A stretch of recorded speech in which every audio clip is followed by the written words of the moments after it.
இந்திய தூதரக அதிகாரிகள் தங்களை சந்தித்து தாயகம் அழைத்து வர எந்தவித நடவடிக்கையும் எடுக்கவில்லை என விடுதலை செய்யப்பட்ட தமிழ்நாடு மீனவர்கள் வீடியோ வெளியிட்டுள்ளனர். கடந்த நவம்பர் 3ஆம் தேதி இலங்கை கடற்படையினரால் கைது செய்யப்பட்டு யாழ்ப்பாணம் சிறையில் அடைக்கப்பட்டிருந்த நாகை மாவட்ட மீனவர்கள் 31 பேரை இலங்கை பருத்தித்துறை நீதிமன்றம் கடந்த 17ஆம் தேதி விடுதலை செய்தது. 2 வாரங்களாகியும் இலங்கை தூதரகத்தில் தவித்து வருவதாகவும் இந்திய தூதரக அதிகாரிகள் ஏறெடுத்தும் பார்க்கவில்லை எனவும் தமிழ்நாடு மீனவர்கள் வேதனை தெரிவித்துள்ளனர். 19ஆம் தேதி இங்க அழைச்சாந்து விட்டாங்க. அதாவது இலங்கை தூதரகம் முகாம ஜெயில என்னன்னு தெரியல இங்க அழைச்சாந்து விட்டாங்க. அழைச்சாந்து விட்டுட்டு இங்க வந்து அழைச்சது விட்டதோட சரி விட்டுட்டு யாழ்ப்பாண சிறையில் உள்ள போலீஸ்காரங்க போயிட்டாங்க. அது வந்து இந்திய எம்பிசியை வந்து பார்க்கவே இல்லை.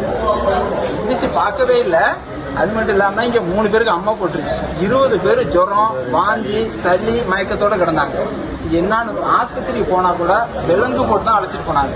விலங்கு போட்டு ஜெயிலில் கூட எங்களுக்கு விலங்கு கிடையாது. இங்கே விலங்கு போட்டு அழைச்சிட்டு போய் எந்த ஒரு செருப்பு வாங்காம இங்கே உள்ள போகக்கூடாது. செருப்பு இல்லாமல்